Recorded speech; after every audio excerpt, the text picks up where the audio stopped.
Welcome to LiveDaf, your online Daf Yomi Shir. Shalom Aleichem and welcome back to today's Daf Yomi Avodah Zarah Samach Daled. We begin on Samach Gimel Beis. It's 7 lines off the bottom of the Amid. We begin with a story, Yosir Rav Nachman. So the following Amoraim were sitting together. It was Rav Nachman, Ve'ula, Ve'avimi Bar Papi. And who was sitting with them? V'Yosef, Rabbi Chia Bar Ami, he was sitting Gabayu with them. Taisus remarks that the Gemara would present it this way due to a Gemara back in Ksubais, where in fact it was Rabbi Chia Bar Ami who sort of addressed them, called out to the rest of the group. That's why the Gemara separates him from the rest. So it's on account of that story in Ksubais. So although in this case, actually, it was Rav Nachman who turned to them and addressed them, but since it happened in the same sitting, the Gemara keeps to that same description of the names of the people involved. So in any case, it was Rav Papi, it was Rav Nachman, Ula Avimi Bar Papi, and Rav Chia Bar Ami having a discussion. The Yasfi, they were sitting with Kami Boilu, and they posed the following question. So we know that one may not accept wages for working with Yain Nesach. This is a knas, a penalty to keep people away, far away from anything related to Avodah Zarah. But what if he was hired by a guy to destroy Yain Nesach? A guy discovers that he has a problem with his wine, wants to get rid of it, he wants to appeal to Jewish customers. Okay, so the question is, Sechare lishbar b'Yain Nesach ma. We hired a Jew to break his barrels, to destroy his Yain Nesach. Can the Yid accept pay for that work?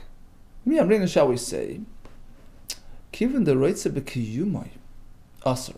So although he's not really benefiting directly from the wine, he's not drinking it, he's not selling it, but he is Reitze b'kiyumai.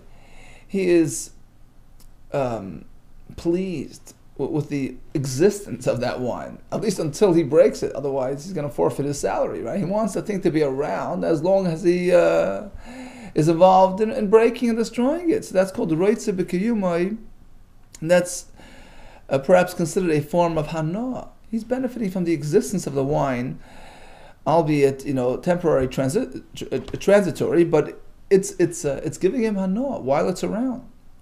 Or on the other hand, you can say kol lemutei tifla, as long as he's involved. Any situation which is involved which entails destroying the Avodah Zarah, lemutei tifla, to reduce, to minimize forbidden material, shapridami, is certainly we're okay with that.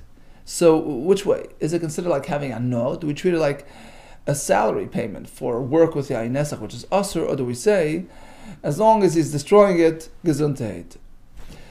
So Rav Nachman, Amrlu Rav Nachman, he says, look, sure, Yishbar, let him go and break. V'tavel of bracha, let him be blessed from Hashem, sure. There's no issue of hano from Yain Nesach. Leimam Sayele, perhaps we can bring a raya, a support to this concept from a halacha regarding a totally different topic, kilayim. So one is not allowed to grow a mixture of species, whether it's different types of vegetables or vegetables with vines. So the halacha says that you can't even be involved in cultivating that type of growth. The guy has a field of kilayim, of this mix, and you can't go ahead and even dig and help him cultivate his crop, because you can't lend a hand to growing kilayim. But suppose he's hired you to destroy his kilayim, to uproot the kilayim, or according to some rishonim, it's getting too crowded, so pull out some of the overcrowded vegetables. So in a way, you're reducing the kilayim. You can do that. You can uproot with the goy, which will be mamait, which will be reducing the problematic material. No, there you go. So you see that although it's asur, but if you're reducing it, it's okay. Now, Savrua, the Bnei HaYeshiva, who brought a raya to Rav Nachman from this halacha, they figured that this really corresponds in a way to Yain Nesach. which we cannot have enough from. Hamani Rabbi Kiva, because we're going like Rabbi Kiva. Rabbi Kiva has a unique shita when it comes to kalayim. The Amar, he says, not only is one forbidden from planting kalayim or cultivating kalayim, one cannot even maintain kalayim. He learns it from a pasuk. So in a way, this yid is helping him maintain the kalayim. Nevertheless, right, he's pleased with the existence of the kalayim. That's a form of mekayim, right? Nevertheless, he can be involved in that because he's uprooting it. So again, Rabbi Kiva holds the Amani Rabbi Kiva, the Amar HaMekayim, the Kalayim, like even being Mekayim, Kalayim, generates malchus and severe punishment. The Sani Rabbi Braisa, HaManakesh, HaMachape, the Kalayim Leke. So this is the prevalent opinion, the Shita, the Tanakama, the Chachamim. If one weeds in a Kalayim, plantation, or he's Machape, he runs some soil over the seeds.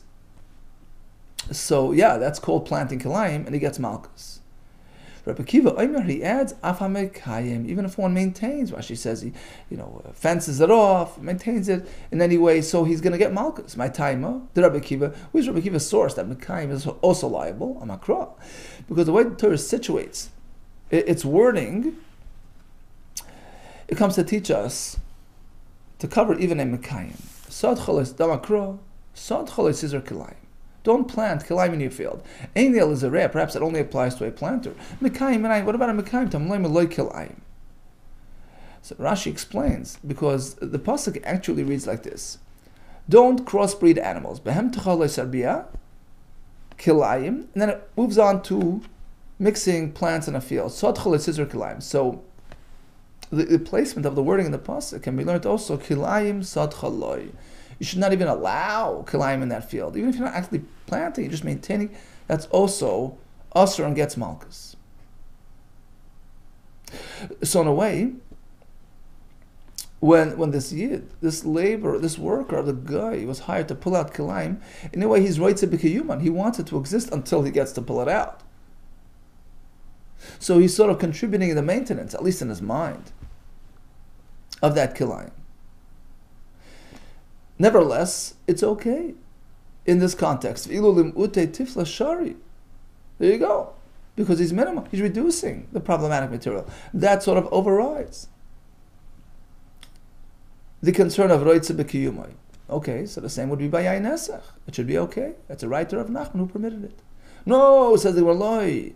You're assuming that it's following Rabbi Akiva, who considers it a problem to be makayim. So why is this yid allowed to be involved? Because he's reducing, ultimately he's benefiting the situation. Lo yamani rabbanon. Perhaps this Bryce is following the rabbanon. Rabbanon hold that mekayim is not an isser. So roitze b'kiyumai, which is a sort of an offshoot of mekayim, wouldn't be a problem either. Asks the Gemara, id rabbanon. Well, if this is the rabbanon speaking, that mekayim kilayim is not an isser. So the question is, my irya ikrin. Why did the Bryce have to present this halacha in this manner? He can go ahead and uproot the kalayim, which sounds like, well, it's despite the fact that he's roitze b'kiyumah, that he's pleased with the existence, but because ultimately he's reducing the problematic material, and that overrides. So it sounds like kiyum is a problem, but it, afil kiyuminami shapri dam, even an outright mekayim, even just maintaining it on its own would be okay, according to Rabbana. So why did the Bryce have to speak about uprooting? Answers the Gemara, you know why? We're speaking that the Yid is not charging the guy for his work. He's doing it free of charge. And the point of the Bryce is to allow it, even though Rabbi Yehuda, we're going like the opinion of Rabbi Yehuda, who says typically, you may not give a free gift to a guy or work on a volunteer basis for a guy. The Amr who says, Litain lahem matnas chinam aser. It's forbidden to give them a gift unless you're courting favor and getting something in return. And that's the point of the Bryce. To tell you that although he shouldn't be doing free work, but in this case it's allowed because it's l'mu'ute tifla. Ultimately, it's bringing about a reduction of this problematic material. Perhaps that's considered getting something in return. But in any case, that overrides the issue of gifting the guy. Okay, says the Gemara, still we can pursue our point Nevertheless, because we can say, look, Mid Rabbi Yehuda, Nishma Rabbi Akiva. Although you've suggested this brisa is not going like Rabbi Akiva, we're going like the Rabbanon. Mekayim is never an issue. The issue is otherwise. The issue is the fact that he's doing it for free. But nevertheless, it's allowed because of the fact that he's being mamayit the tifla. He's reducing the Isser material. So the same or similar equation can be applied according to Rabbi Akiva as well. Meaning, Lav Amar Rabbi Yehuda, Asr Litain Lahem Matnas Chirim, despite Rabbi Yehuda disallowing free gifting to a guy, but if it's to achieve this ultimate goal of being mamayit tifla, we do away with the problem of matnas chinim and we allow the yid to be involved. Likewise, Rabbi Akiva Nami, according to Rabbi Akiva as well. Afagav Dam Rabbi Akiva. All that Rabbi Akiva holds, Hamakayim b'kilayim like it. Simply maintaining kilayim generates malchus and is very forbidden. But in a case where the ultimate objective is limute tifla, to reduce the isur shapir dami, would be okay. That's not really called, maintaining or having anah. He's engaged in reducing and destroying. Likewise, says the Gemara, it would be allowed as part of a yain nezach destruction process. In accordance with Rav Nachman's halacha b'sulamidi, there's nothing more to ask on this. It's a pretty solid raya to Rav Nachman that a Jew may go ahead and destroy barrels of yain nezach for a guy and get paid for his troubles. Okay, here comes the second question that was posed by that group. Hadur Yasvim coming by, they were sitting and asking further. So we all know that if a yid took an idol and exchanged it for money, that money becomes asr. We discussed this the other day, right? It's teifes damav. The isr spreads, so to speak, to it, the money, the exchange. What if a guy did that exchange? Does he have to abide by the same? Does the money that he got as payment for his idol get affected or not? Money received in exchange for an idol, biyad in the hands of a guy. What is the status of that money? Shall we say mi teifeses domeh? Biyad does the idol affect the money as well in the hands of a guy or not? Amul Rav Nachman. So once again, Rav Nachman responds, Mistavra. It seems to me that it's okay. Dmei avodas kechavim. Payment received in exchange for an idol, if it's in the hands of a guy, who was exchanged by a guy, biyad oived kechavim, mutar, it's okay. How do I know? From a story. Midahanu da asul kamei Rabba barabo. There were these goyim who were in the process of converting to Yiddishkeit, came to Rabba Bavo. And he gave them some sage advice. He says, before you convert, make sure you sell off all your problematic assets, including Avodah Zarah and yain nezach, right? Which will not do you any good once you convert. So quickly sell it off. Then at least you'll have the money. Amar Lui tells them, Zilu zavinu, kol ma de'islachu. Go sell all your problematic materials, and then come back, Visui Gaira, and then you'll convert. My time. Why did he tell them to do this? Mishum Dekasav, because he holds the money received in exchange for idols, while still in the hands of a guy, is okay. So that's the answer to our question. Asks the Gemara, hold it, maybe not. Vidilma Shani Hasan, perhaps it's different in that case, because the Kivan the Daitilig Yure, since the guy intends on converting, Va'atai Batla, certainly he nullified that idol. He negated it. He deactivated it. He no longer has any use for it. He no longer deems it his deity. So perhaps that's why it's okay to go and sell that item and keep the money, because it's no longer Avodah Zarah. But we're asking if in fact it's still an active idol that was sold by a guy. What happens there? We have no raya from this story, right? Let me bring you a raya from another brisa. Yisrael shayinoshe et gechav mana. So Yid was owed a mana, right, $100 by the guy. And the guy, instead of bringing him just straight out cash, the guy sold his yain nezach, or sold his idol, to produce cash to pay the Yisrael. Umachar avodas kechavim ve'viloi. The guy sold his Avodah Zarah and brought him the money as payment for the loan. Or he sold the yain nezach ve'viloi. Mutar, you can take that money. It's not my business how he got his money, right?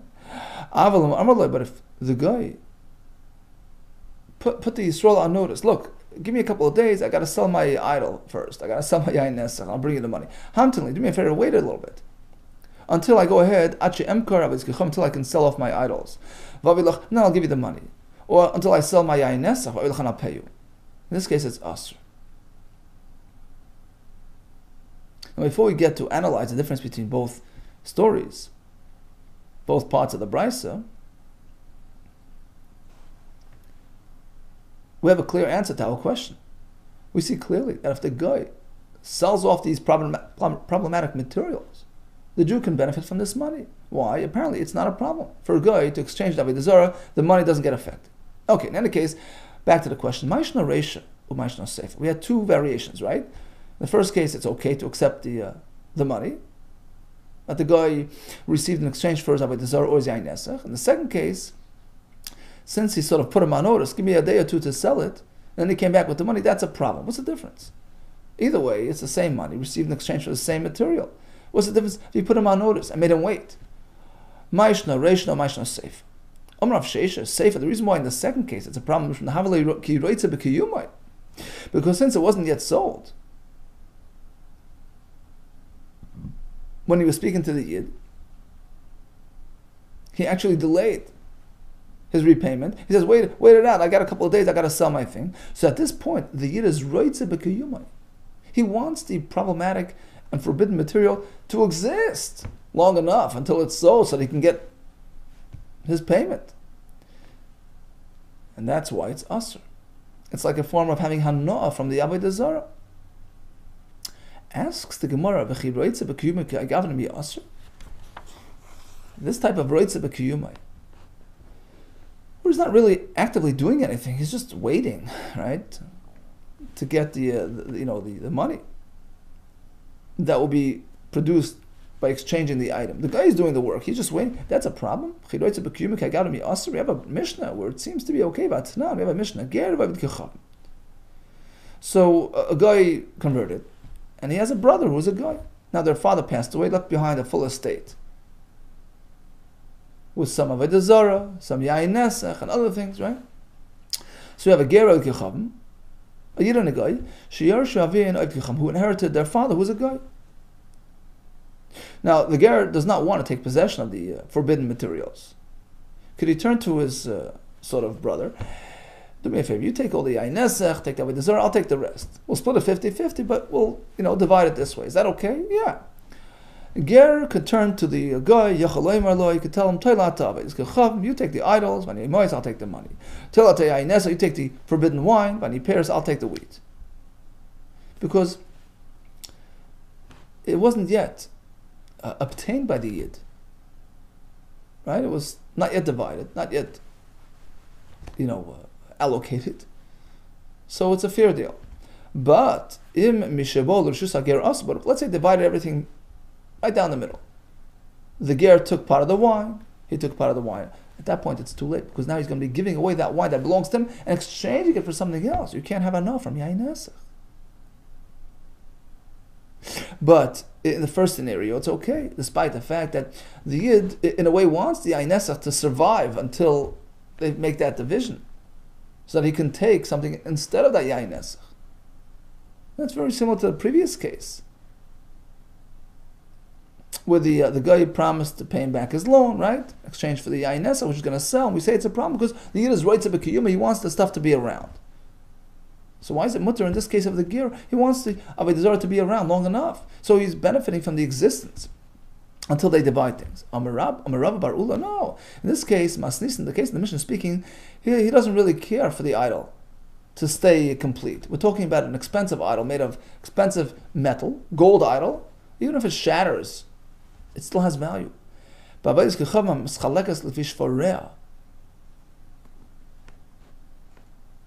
It's an idol that's going to be split up in parts and pieces. So basically, nobody cares if it breaks apart. So there's no roitze b'kiyumai. He has no interest in having the idol stay in its current form and its current shape. So it's not an issue of roitze b'kiyumai. Okay, that explains an idol. But yain nesach, Michael, remember, you can apply that formula to yain nesach in the barrel. It's got to stay in the barrel, otherwise you have no wine. Yeah, you can have yain nesach that could come apart as well. Becheres hadrayani. Remember that discussion of Hadrayana's Caesar, this general who would carry along the shards of pottery saturated with wine along with him to battle. So you can have yain nesach contained in those just pieces. So again, he doesn't really care whether they stay whole or they break. They're still the same, have the same value. So there's no issue of Reitze B'Kiyumai. Okay, but he wanted at least to stay safe. He doesn't want to get stolen or lost. So he's Reitze B'Kiyumai. He wants it to be here, to exist, until they make this division, right? Between himself and his brother. Reitze B'Kiyumai, he wants it to stick around. They shouldn't get stolen or lost. How do we get around that? Elam Rav Papa says, Rav Papa, you know what? You have a point. In a way, it is Reitze B'Kiyumai. But it's not going to be a problem in this case. We're going to suspend that issue by a Yerusha of a ger. We have to be very careful with him, lest he be discouraged and perhaps be tempted to go back to his old ways. So we can't come down too hard on him. We have to give him his fair share of his father's inheritance. Yerusha Hager Ka'amris, you're citing a case of a Yerusha of a ger. Oh, it's different. Shan Yerusha Hager Da'akilu B'Rabbanan were lenient when it comes to the inheritance coming to a ger by way of his father, the guy's estate. Why it's exerted is a concern. Shem Yachsel Kakuli, perhaps he'll turn back to his errant ways if we give him a hard time inheriting his father's estate. We find the same in a brisa, that in fact this leniency is applied because of his situation. But when do we allow this type of arrangement to take place? Meaning, when could the ger turn to his guy brother and make this arrangement? You take the Avodah Zarah, I get the money. That's only shiyarshu if they're dividing within a inheritance type of setting, as we explained. Aval nishtatfu also, but let's say they're just plain partners, unrelated to inheritance and Yerusha. So they can't do this. They can't do this because we don't apply this leniency when it comes to ordinary partnerships. It's a specific leniency when it comes to Yerusha, so as not to, hurt the ger and discourage him. Okay, so what happened? We had a shaila. If a guy sells his Avodah Zarah or his yain nesach, is that money asur or not? And we concluded that it's okay. And regarding Reitze B'Kiyumai, so in terms of the earlier case when the Yisrael was involved in destroying, that's okay. But in this case, where he's just sort of benefiting from the yain nesach, it's hanging around long enough to be sold, its money being used for slated for repayment of a loan, that's a problem. But by a ger, in terms of a Yerusha circumstance, we sort of look away from that factor. Hodur Yasvi Vikamiboilu, again the same Chacham sitting around and asking another question. So we know that a guy can be mevatel an Avodah Zarah, his own, his friend, the guy's Avodah Zarah. What about a ger toishav? Ger toishav is going to see later is sort of a partial convert. He's still a guy, but he keeps the Sheva mitzvahs bnei noyach. He doesn't worship idols, etc. So he's allowed to live amongst us, and actually, we're meant to support him, give him tzedakah, right? Torah says v'chai imach, right? So this ger toishav, who's adhering to certain, fundamentals, right, believing in Hashem, etc., but he's still technically a guy. He belongs to that class of people. Does he still have the ability to be mevatel an idol? Interesting question. Can he go be mevatel an idol belonging to a guy? Shall we say he can't? Why? The palach, only a fellow who's actually a worshipper, mevatel, he can be mevatel. The loy palach, but a non-worshipper, such as this fellow, loy mevatel, perhaps doesn't have the ability to be mevatel. If you're in it, you can destroy it. If you're not in it, or you can say he's still a guy. Called devar mine. Anyone of that type, of that class, meaning any guy mevatel can be mevatel. Vai bar mine, and he's still part of the tribe, part of the Goyish class of people. Amul Rav Nachum. Once again, Rav Nachum responds. It seems to be that he can't. Mistavra the palach mevatel, the le palach mevatel. One who worships can be mevatel, but otherwise not. Meisve v'akasha. My brisa, Tesefta, describing a Yisrael, Shemotza, Avodas kechavim b'shuk. Yisrael's walking down the street. He finds an idol. Before he picks it up and acquires it, so still it's not yet Avodah Zarah of a Yid. It allows for a bittul. Omer kechavim mevatel can turn to the guy there and he says, "Do me a favor, be mevatel." Then it works. Once he picks it up and it's his, Omer lo'iveit kechavim mevatel can no longer ask a guy to be mevatel. Why? Because Avodah Zarah belongs to a Yid, doesn't allow for bittul. Because the following was stated as a halacha: a guy oived gechav mevatel, he can be mevatel his own idol, his neighbor's idol. Avodas gechav mishaloi, right? Next, he can be mevatel bein oida, whether he's worshipping the idol, ubein shein oida, whether he's not worshipping. Now, doesn't this seem to be a repetition? First, we say his friends, which seems to be exactly like the next part of the phrase, whether he's oivda or ein oivda, whether he's worshipping it or not. Now, what does that mean? My oivda, my shein oivda. What's the second part of the statement? He worships it, he doesn't worship it. Ilem, shall we explain? Worshipping, not worshipping, they're both plain goyim. Worshipping means it's his own personal idol. Not worshipping means it's his friend. Well, that's exactly what you just said a minute before. Hainu, this is merely a duplication of the first part of the statement. Shaloi his own, v'shachaveru his friends. So why repeat yourself? Ella, it must be the second part of the statement is covering a guy who worships. A worshipper means a real guy who's still engaged in Avodah Zarah. Eino, if it means a fellow who's no longer worshipping, i.e. a ger toshav. The topic of our discussion. Allah. So it must be oivda means oivd gechav, a real guy. Umay shein oivda. What does shein oivda mean? Ger toshav. Ushmamina. We can learn from here that a ger toshav nami he as well can nullify mevata. No. Lo ilam. We can certainly learn differently. Emelach, I'll tell you how to learn the brisa differently. The second part of the brisa, the words oivda, shein oivda, are both describing a real guy who's still worshipping idols. Look, Amr's asked you a question. Isn't this just a repetition? Hainu, isn't it the same exact as the first part of the statement? Shaloi, his own, v'shachaver, his friends. No. Big difference. Reisha, the first part, meaning Shaloi v'shachaveroi, is as follows.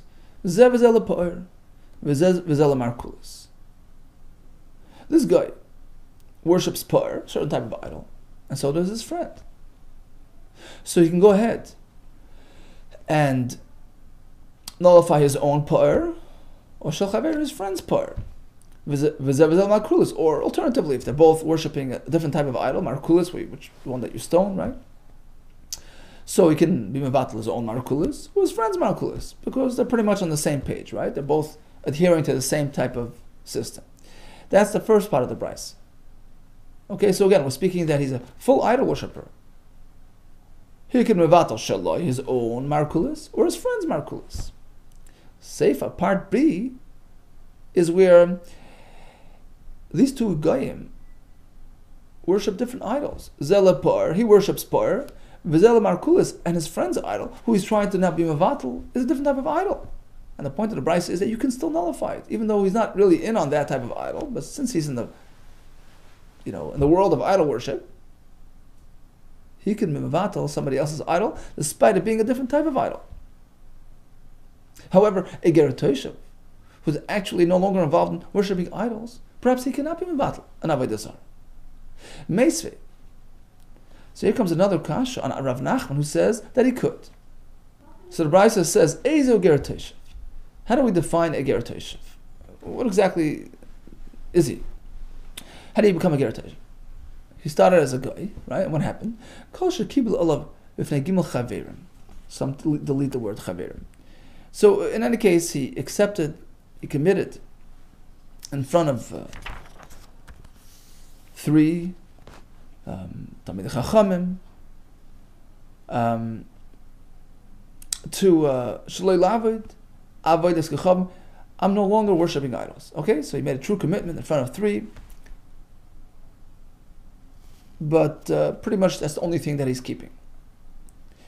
That's considered a ger toshav, who he must now support financially if need be. Divrei Meir. That's Rameir's opinion. That's not enough. Just abstaining from Avodah Zarah? No, he has to keep all these 7 mitzvahs of Bnei Noach. V'chacham ha'imrim kol shekibel olav sheva mitzvahs shekibel aleim Bnei Noach. All 7 mitzvahs. Avodah Zarah, proper court system, all that. Acherim ha'imrim. The shita of Acherim is totally different. Elu loibo l'chlal ger toishev. All these individuals have not yet attained the status of a ger toishev. Rather, Ella, ezo ger toishev, who's considered ger toishev? Ze ger, he's a true ger.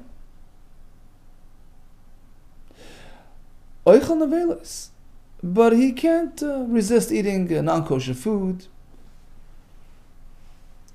But everything else he keeps. Shekibel of l'kaim kol mitzvahs hamuzah b'Torah. He keeps all the other mitzvahs. He's committed to everything. Chutz mi'isur nevela, except for nevela. So he's not fully committed. He's not a full ger, but he's much further than the other 2 descriptions. In any case, what's the status of this ger toishev? So in terms of wine, right? A true goy, he touches wine. It's asur to drink, asur to have hanoah, right? But here it's different. On the one hand, you can trust him somewhat. Miyachten es lo yain. A yid could trust him could leave some wine by him, and leave for a short time. Rashi says, right, and come back and check on him, right? Something which you couldn't do by a goy. Right? So you can leave it by him, go out for a walk, come back. Because since he's not an active idol worshiper, he's not going to do nisuch. And likewise, he's going to protect your wine from any guy that might come by. He's not going to switch your wine. It's a short time that you're leaving it by him. But you can't leave your wine by him for long term. Right? Because something might happen. In the meantime, he might decide to switch it with his own wine, which is forbidden, as we're going to see in a minute. So you can trust him more than a guy, but in a limited form. Even you can't even leave this wine by him long term, even if it's in a place that's Be'ir Sharubi Yisrael, a place where it's mostly Yidden. Right? But still, we're afraid that if we leave it too long, we're afraid that the guy at the ger toishev may be tempted to switch it with his own wine. So even though it's mostly Yidden, we're not really concerned that a guy would walk in and tamper with the wine, but nevertheless, you got to be careful.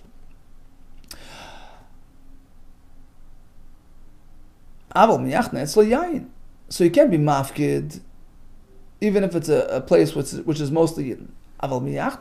But in terms of the first halacha, that you can actually trust him for a short time period with your wine, that's allowed even if it's a place full of goyim. Even if it's a city inhabited mostly by goyim, because you can somewhat trust him that he's going to protect your wine.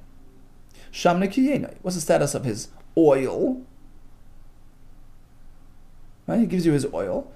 Kiyenai is treated like his wine. Says the Gemara, why are you treating his oil like his like his wine? Why would oil be asur, bahano, like wine is asur bahano? Oh, just the opposite. Ella, rather, yenoi keshamni, just the opposite. Just like his oil is mutter, you can have hano from his oil. Likewise, his wine is mutter bahano as well. And there's a discussion back we had this a couple of weeks ago. There was a Mishnah that oil of a guy is usher to drink. Actually, later in the Gemara, right, they will matter the oil. So the Brisa here is referring to the time period where the geisha oil from a guy is usher to drink. You can have enough from it. It's not like Avodah Zarah related material. You can't have enough from it. You can't drink it. We don't want interaction with the guy. So at that point in history, it was usher. So the Brisa is equating, just like the oil of a guy is limited to isser of shti, of drinking, of eating it, but you can have anah from it. Same status applies to the wine of this ger toishav. On the one hand, you shouldn't be drinking it because maybe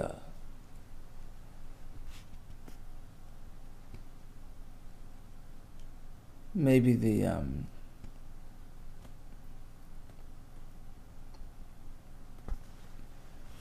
a guy touched it, so we want to keep away from this wine, but you can have anah from it. We don't treat it like real stam yenam. Certainly we don't treat it like yain nesach, which is aser bahana. Okay, that's with respect to trusting him, oil, wine. Regarding other matters, harihu ka'ovet kechavim. A ger toshav has the same status as a real guy. Rashi says, you know why? Given the loy mal, chashadu chalatera, since he didn't undergo a bris milah, he's not a proper yid, so he's treated like a guy. And we'll see in a minute exactly what application this has. Now, Reb Shimon disagrees. He says, yain nesach, you can't trust this ger toshav at all. Any wine in his possession is totally yain nesach. So, although perhaps you can trust him, with your wine for a short period, but his own wine, right? He gives you his own wine. It's yain nesach. It's also even bahana, because a ger toshav is not very careful from allowing a guy to tamper with it. We have to treat it like real yain nesach. It's aser bahana. And others disagree. To the other extent, mutar b'shtia, they allow you even to drink a wine given to you by ger toshav. So we have a gamut of opinions regarding the wine of a ger toshav. You can drink it, you can't even have anah, or something in between. It's aser b'shtia, mutar bahana. Okay, but in any case, back to that one line, k'tonimiyah. Let's go back to that part of the brisa where it says, "U'lashar kol dvarav harihu ka'ovet kechavim." Regarding other matters, the ger toshav is treated like a goy. Pertaining to what? Shall we not assume it pertains to our discussion, our matter at hand, whether he can do betul, lavdim avatal avodas kechavim, to give him the power to nullify an idol, just like a regular goy, ka'ovet kechavim, which is consistent with Rav Nachman, who likewise allowed a ger toshav to do that. Rav Nachman Yitzchak, no lie. Who says we're speaking about this type of thing? Rice is referring to halachos of Shabbos, of actually Eruvin. Liten rishus ulavatal rishus. So we all know that when there are Yidden living in the same chutzner, the same sort of courtyard, so each one has his own private house, but they all have this joint area, joint use area, this chutzner. Can you carry from your house to the joint area? No, you can't, unless you make an eruv chatzeris. They all contribute to this eruv. They collect some bread and put it into one house, and now you're sort of joining and merging all the residents of this little neighborhood, turning them to sort of one residence, and now it's all one big happy family. It's not considered like I'm carrying from my house to your property and your property to my property, which would be a problem because it's reminiscent of carrying from one domain to the other, one rishus to the other, which is asur on Shabbos, right? So it's a din d'Rabbanan, in order to avoid confusion, to prevent chilul Shabbos. We want to preempt any appearance of as though people are carrying from one type of domain to the other. So we have to sort of join together into one big happy family, merge it into one domain, into one residence. Now suppose a fellow forgot to contribute to the eruv, just forgot. So everybody except for him has contributed. What happens now? It's on Shabbos. It's too late. You can't. This has to be done before Shabbos. So, and on the onset of Shabbos, it's a merged entity. It's Shabbos. It's too late. You can still be mevatel. He says, "Look, I'm giving away. I'm relinquishing my sort of slice of this yard.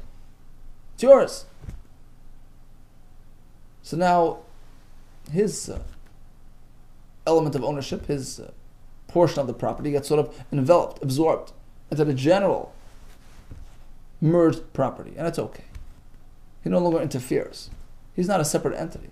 He's part and parcel of the merged entity. But only a Yid can do that. So only a real Yisrael can participate in the Erev, can do Bittul, but a guy, he's not enabled. He's not Erev enabled. So he can't do Erev, he can't do Bittul, because Bittul is really just a flip side of Erev. It's an option 2 of Erev. A guy can't do Erev. So the most he can do is actually Soicher. They have to rent his property. Okay, so they have to rent his property. And this way they're sort of acquiring his usage rights in that property. They're sort of taking that away from him. And then it doesn't interfere with their arrangement.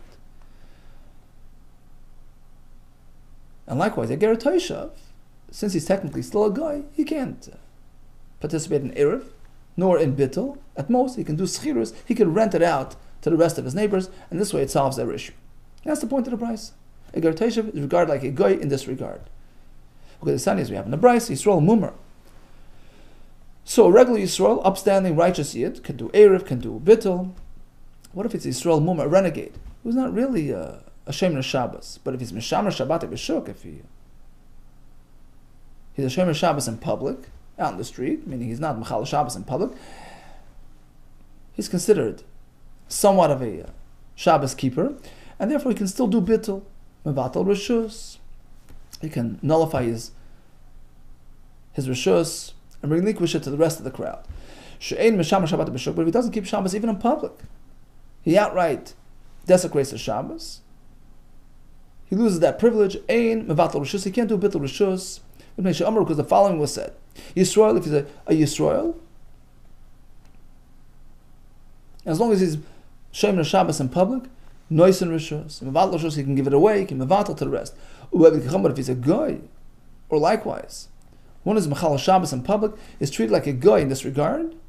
Ash yiskar. It only works if he's actually going to rent it out to them. So they have to rent it from him. And that's the only way. Right? Yisrael is yiskar from the guy. That's the only way it's going to work. Ketzad. How does bittul work? So the forgetful Yid tells his neighbors, Rishus knui lecha, Rishus mivatas lecha, it's yours, I'm being mavatla to you, kana, that worked, that's enough. Ein tzarach liskais. The fellow on the receiving end doesn't have to actually make a true masa, kinyan. As long as there's a sort of relinquishment of rishus, that's enough to affect that transfer. And now he sort of joins the party and he can carry with them as though they're all one big happy family.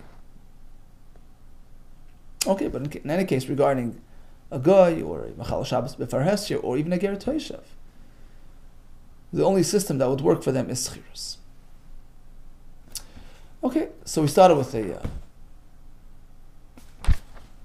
discussion taking place between the Amoraim. We had some questions. Firstly, one may not have enough from Yain Nesach. What about if he was hired to destroy Yain Nesach? Can he keep that pay? So Nachman says, yeah, because Lemute Tifla, the ultimate goal is to destroy it, and therefore it's okay, even though technically he's pleased with the existence of the item until, Reitze B'Kiyuma is mutter in this case. Next question that they asked, payment received by a guy for his idol, while still a guy, is that okay? And he said, yeah. We discussed a leniency applied to a ger with his brother regarding dividing his father's assets. And next question they asked was, what about a ger toshav? Could he be mevatel Avodah Zarah? To which Rav Nachman says, he doesn't think it works. We had a kasha on that, which we answered. We had another kasha, which we answered as well. All the best to you and atzlach.